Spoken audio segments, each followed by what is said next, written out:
The monic means money IQ में खुश आमदीद, जहां मनी आईक्यू को बेहतर बनाने के लिए काम किया जाता है।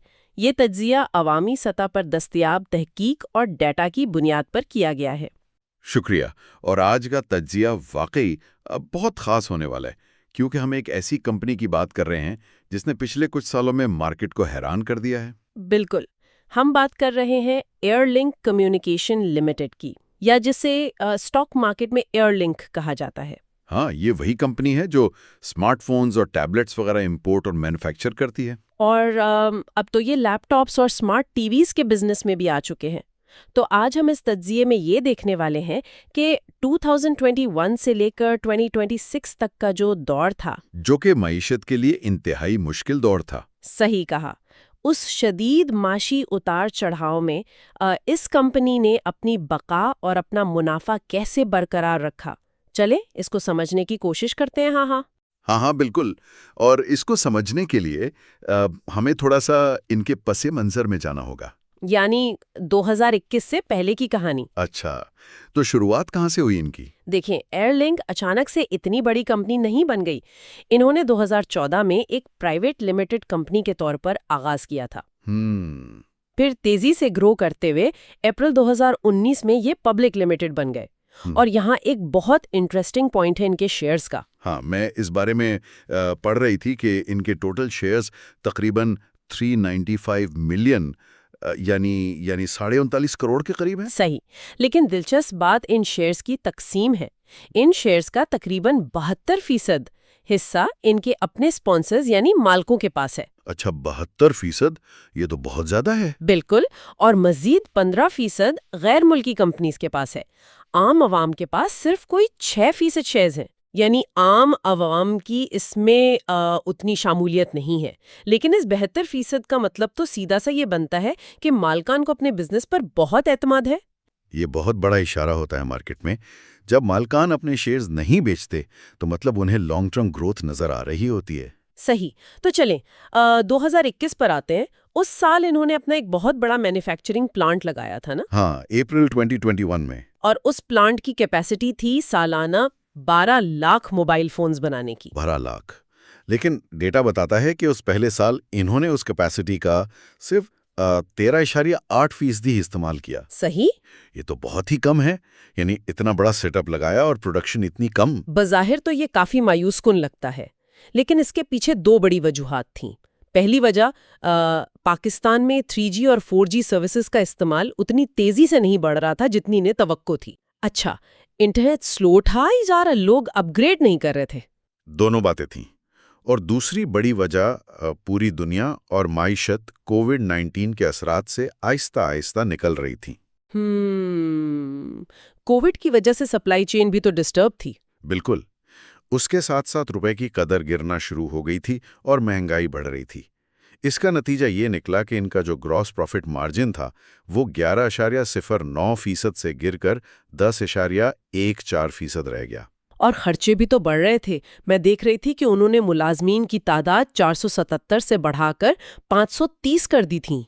हाँ, जिसके नतीजे में एडमिनिस्ट्रेटिव एक्सपेंसेस बढ़ गए। लेकिन उस साल फिर भी इन्होंने 4.47 रुपए की EPS यानी अर्निंग्स पर शेयर रिपोर्ट की। यानी बहरान के बावजूद मुनाफा बनाया।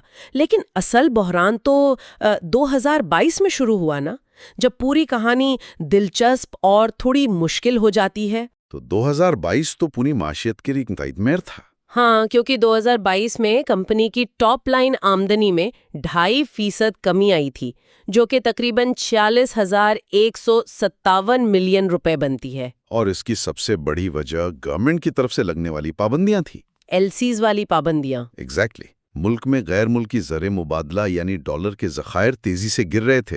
ऊपर से रशिया और यूक्रेन की जंग ने आलमी मार्केट को हिला दिया था। तो स्टेट बैंक ने कहा कि भाई अब LCs नहीं खुलेंगी। हाँ ना, बनी बनाई चीजें इंपोर्ट होंगी और ना ही उनके पुर्जे, जिन्हें CKD या SKD किट्स कहते हैं। तो जब पुर्जे ही नहीं आ रहे थे तो इनका प्लांट कैसे चल रहा था? ये बहुत अजीब लग रहा है, क्योंकि इन्होंने उस साल 857% कैपेसिटी इस्तेमाल की। कमाल है ना? हाँ, यानी 10 लाख से ज्यादा फोन्स बनाए।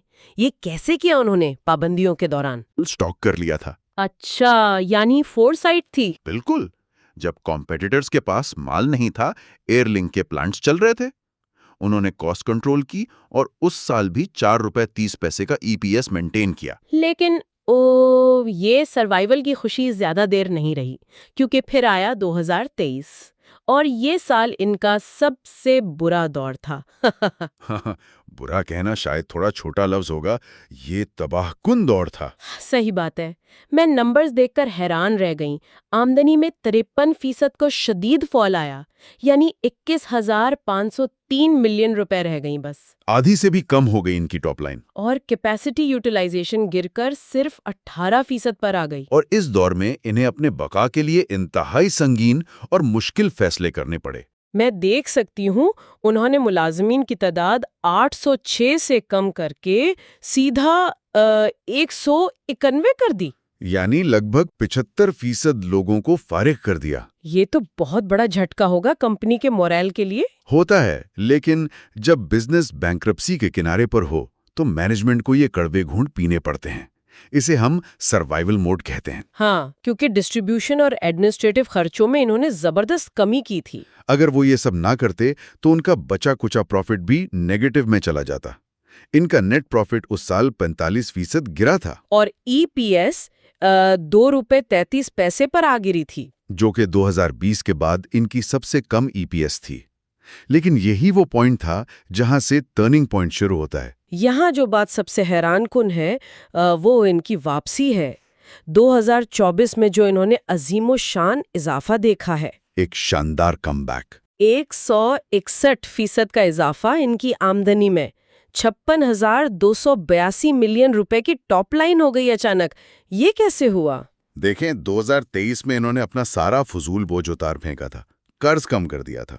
तो जैसे ही 2024 में इंपोर्ट पाबंदियां खत्म हुई और मईशत थोड़ी संभली, तो एयरलिंक ने अपने पुराने और नए पार्टनरशिप्स का बेहतरीन इस्तेमाल किया। इन्होंने फॉरेन प्रोडक्शन बढ़ाई और लगभग 6,52,000 फोन्स दोबारा बनाए उस साल।